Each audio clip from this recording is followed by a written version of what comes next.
Hello everybody. Today in my presentation is about the film Black Gold. Black Gold is a powerful documentary film that contrasts the plight of Ethiopian coffee farmers with a multi-billion dollar industry, examining the inequalities of the global markets for coffee.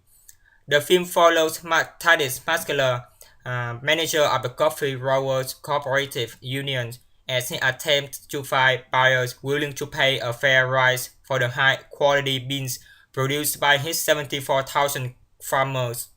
Black Gold reveals the enormous power of multinational players, the New York commodity traders, and international coffee exchanges, and the double dealings of the trade minister at the World Trade Organization.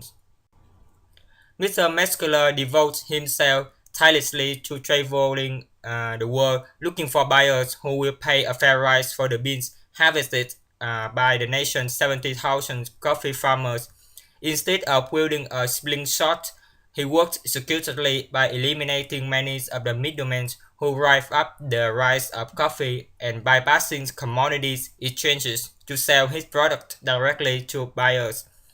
His cause has been embraced by the fair trade movement, which is working to bring so-called fairly traded commodities like chocolates and bananas, as well as coffee, to increasing number of American grocery stores.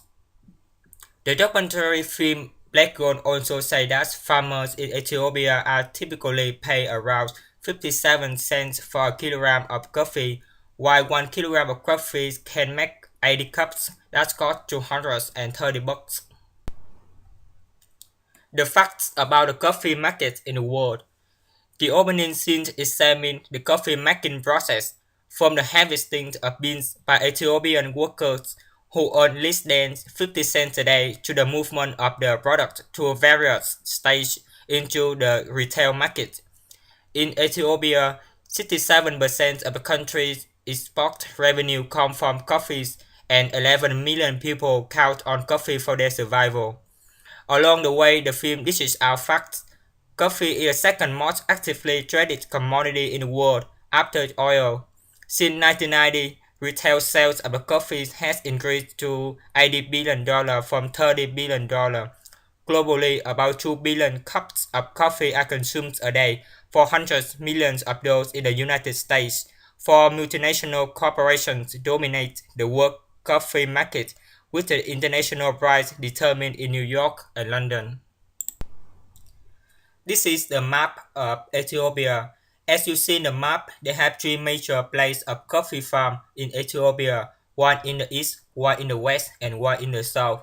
And the hugger in the red circle is the coffee farm of Mr. Muscular that's mentioned in the film.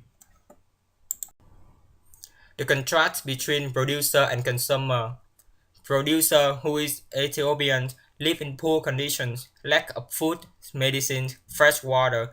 Children are malnourished and don't have chance to go to school.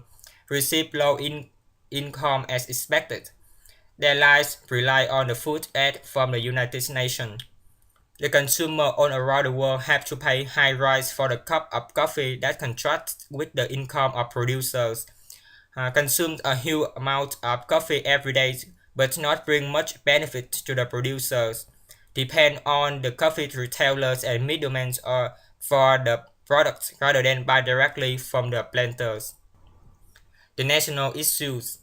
Ethiopians live in bad conditions, deficiency of clean water, food, clothes, medicine, higher education, and technology. Don't have chance to access the global free trade, so they must depend on the purchase from retailer and middlemen. A lot of farmers change to rotate instead of coffee to earn higher income. The global issues. Unfair trade that's controlled by powerful global corporations like Nestle and Starbucks, and work trade in New York and London in the support of World Trade Organization. Most of the coffee producing countries' economies are harmed, especially Ethiopia. Consumers around the world have to pay high price for the coffee that doesn't come directly from the planters. Unfair trade also make a gap between rich and poor, and unbalanced economy between developed and undeveloped countries.